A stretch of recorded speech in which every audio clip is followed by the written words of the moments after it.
കളവ് പറയൽ രീതിയാക്കി സ്വീകരിച്ചവർ ഞങ്ങളെ കൂട്ടത്തിൽ നിന്ന് പോയി, അവരെ നമ്മൾ ഒഴിവാക്കി.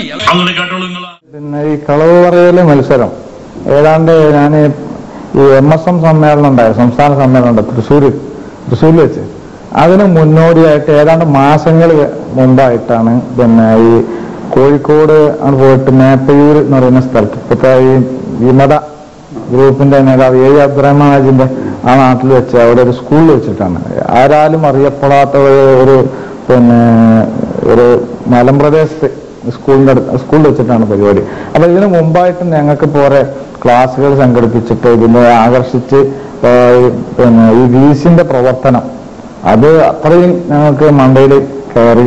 അപ്പൊ അതിനൊരു നന്നായി ബ്രെയിൻ വാഷ് സംസ്ഥാന സമ്മേളനത്തിന് മുമ്പായിട്ടാണ് ഈ പരിപാടി സംഘടിപ്പിച്ചത്. അവിടെ സംഘടിപ്പിച്ചത് ഇതിന്റെ പിന്നെ അലി അസ്ഗർ അലി അതുപോലെ തന്നെ PT വീരാൻകുട്ടി സുലമി, അതേപോലെ അലി പത്തനാപുരം, ഇങ്ങനെയുള്ള പല നേതാക്കന്മാരുണ്ടായിട്ടുണ്ട്. അവരൊക്കെ അണ്ടറിലാണ് ഈ പരിപാടി സംഘടിപ്പിച്ചത്. കളവ് പറയൽ രീതിയാക്കി സ്വീകരിച്ചവർ ഞങ്ങളെ കൂട്ടത്തിൽ നിന്ന് പോയി, അവരെ നമ്മൾ ഒഴിവാക്കി. ഒരു കളവ് പറയൽ മത്സരം എന്നുള്ള നിലക്ക് മാത്രം സംഘടിപ്പിച്ചതല്ല, മറിച്ച് ഇതിന്റെ മുന്നോടിയായിട്ട് പല മത്സരങ്ങൾ ഉണ്ടായിരുന്നു. ആ മത്സരത്തിൽ ഒരു ഇനം കൂടി ഇത് കൂട്ടിച്ചേർത്തു.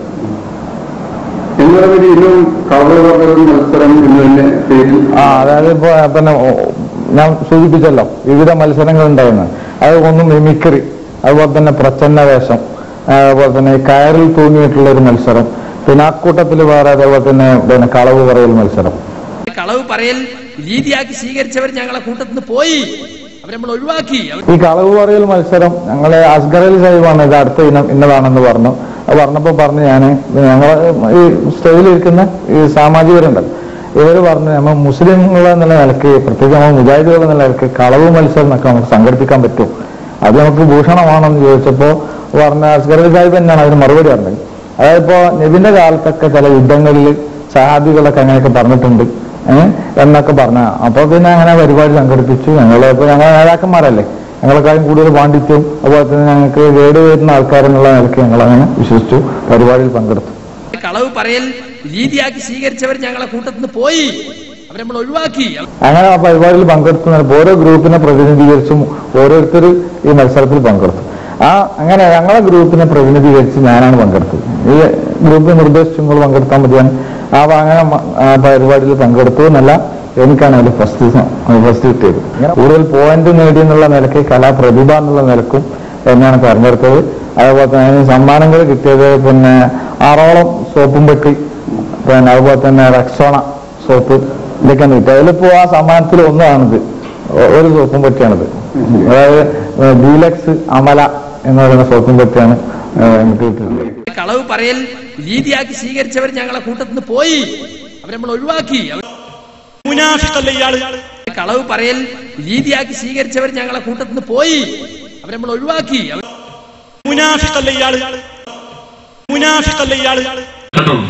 ആ പ്രൈസ് കിട്ടിയതിന്റെ പേരിൽ അബ്ദുറഹിമാൻ സലഫി അദ്ദേഹത്തെ ഒരു ഇന്റർവ്യൂവിന് തയ്യാറാക്കിയിട്ടുണ്ട്. ആ ഇന്റർവ്യൂവിൽ അദ്ദേഹം പറഞ്ഞിരിക്കുന്ന കാസറ്റിന്റെ കയ്യിൽ ഇവിടെ ഉണ്ട്, സമയമില്ലാത്തതുകൊണ്ട് ഞാൻ ഇവിടെ കേൾപ്പിക്കുന്നില്ല.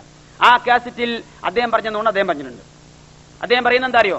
തുടങ്ങുന്ന തന്നെ ഞാൻ പറഞ്ഞ കഥ അല്ല നുണ എന്ന് പറഞ്ഞിട്ടാണ്. ഞാൻ പറഞ്ഞ കഥ അല്ല നുണ. എന്നിട്ട് എന്താ കഥ? അദ്ദേഹം പറയുന്നു, ഞാൻ ഇന്ന് ഉച്ചക്ക് എന്റെ വീട്ടിലേക്ക് കയറി ചെന്നപ്പോ വീട്ടിൽ കുറെ വിരുന്നുകാരുണ്ട്. ഭാര്യയോട് ചോദിച്ചു തിന്നാൻ കൊടുക്കാൻ വല്ലതുണ്ടോ? ഒന്നുമില്ല. അപ്പോ ഞാന് അമ്പും വില്ലും എടുത്ത് കാട്ടിലേക്ക് പോയി. കാട്ടിൽ ചെന്നപ്പോ 2 മാങ്ങ ഇങ്ങനെ പഴുത്തത് തൂങ്ങി നിൽക്കുന്നുണ്ട്. ഞാനതിനെ അമ്പ ചെയ്തു. ആ 2 മാങ്ങയും താഴെ വീണു. വീണപ്പോൾ അത് താഴെ പതിച്ചത് 2 പ്രാവിന്റെ മുകളിലാണ്. അപ്പോൾ എനിക്ക് 2 മാങ്ങയും 2 പ്രാവും കിട്ടി. പിന്നെ ഞാൻ അമ്പ് തിരയുകയാണ്. അപ്പോൾ വെള്ളത്തിലൊരു മത്സ്യം ഇങ്ങനെ കളിക്കുന്നുണ്ട്. നോക്കുമ്പോ അമ്പ് കൊണ്ടത് മത്സ്യത്തിന്റെ പുറത്താണ്. വലിയൊരു മത്സ്യമാണ്. ഞാൻ ആ മത്സ്യത്തെ വലിച്ച് കരയിലേക്ക് എടുത്തിട്ടു. അപ്പോൾ അതൊരു കൊക്കിന്റെ മുകളിൽ കൊണ്ടു. അപ്പോൾ എനിക്ക് മത്സ്യത്തെയും കൊക്കിനെയും കിട്ടി. കൊക്കെന്ന് പറഞ്ഞാൽ മനസ്സിലാവൂലേ? എന്നിട്ട് ഇവയെല്ലാം കൂടി കെട്ടി വരിഞ്ഞു കൊണ്ടുപോകാൻ ഞാനൊരു കയറന്വേഷിച്ചു, ഒരു വള്ളി. അപ്പോൾ ഒരു വള്ളി ഇങ്ങനെ തൂങ്ങി നിൽക്കുന്നുണ്ട് ഒരു മരത്തിൽ. ഞാനത് പിടിച്ചു വലിച്ചു നോക്കുമ്പോൾ അതൊരു ഉടുമ്പാണ്. അതിനെ വലിച്ചെടുത്തൊരു ഒറ്റ അടിയാണ് നിലത്ത് കൊണ്ടതൊരു മുയലിനാണ്. അപ്പോൾ എനിക്ക് ഉടുമ്പിനെയും കിട്ടി, മുയലിനെയും കിട്ടി. എന്നിട്ട് ഞാനിതെല്ലാം കൂടി കൂട്ടി വീട്ടിൽ ചെന്നു. അതുകൊണ്ട് സദ്യ ഉണ്ടാക്കി വിരുന്നുകാർക്ക് കൊടുത്തു. ഞാനും ഭാര്യയും കഴിച്ച് അത് കഴിഞ്ഞാണ് ഞാൻ വളണ്ടിയർക്കോന്റെ യോഗത്തിന് വരുന്നത്. ഇതാണ് ഞാൻ പറഞ്ഞ കഥ അല്ല നുണ. കളവ് പറയൽ രീതിയാക്കി സ്വീകരിച്ചവർ ഞങ്ങളെ കൂട്ടത്തിൽ നിന്ന് പോയി, അവരെ നമ്മൾ ഒഴിവാക്കി. മുനാഫിഖല്ലേ ഇയാള്? കളവ് പറയൽ രീതിയാക്കി സ്വീകരിച്ചവർ ഞങ്ങളെ കൂട്ടത്തിൽ നിന്ന് പോയി, അവരെ നമ്മൾ ഒഴിവാക്കി. മുനാഫിഖല്ലേ ഇയാള്? കളവ് പറയൽ രീതിയാക്കി സ്വീകരിച്ചവർ ഞങ്ങളെ കൂട്ടത്തിൽ നിന്ന് പോയി, അവരെ നമ്മൾ ഒഴിവാക്കി. മുനാഫിഖല്ലേ ഇയാള്? ഉളുപ്പുണ്ടോ? മുനാഫിഖല്ലേ ഇയാള്?